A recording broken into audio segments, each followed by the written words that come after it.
Hi friends, good evening to all of you. ఇప్పుడు నేను మాట్లాడాలనుకున్నాను ఏంటంటే మన లైఫ్ స్కిల్స్లో డబ్బు డబ్బు అనేది అత్యంత విలువైంది. మనం దాన్ని సరిగా గుర్తించకపోతే నాన్న గడ్డి తినాల్సి ఉంటుంది. ఉద్యోగం కోసం ప్రయత్నం చేస్తాం, ఉద్యోగం సాధిస్తాం, తర్వాత డబ్బులు వస్తూ ఉంటాయి. మనం ఏం చేస్తామంటే వాళ్ళు ఫోన్లు చేస్తారు, బ్యాంకుల వాళ్ళు, లోన్ల వాళ్ళు, ఏజెన్సీ వాళ్ళు. మనం ప్రతిదానికి ఇదయ్యి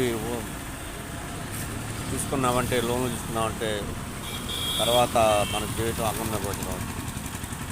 కాబట్టి నేను చెప్పేది ఏంటంటే డబ్బు సంపాదించే ప్రతి వ్యక్తి కూడా ఈ లోన్లకు దూరంగా ఉండండి. లోన్లతో పోయారా మీ జీవితం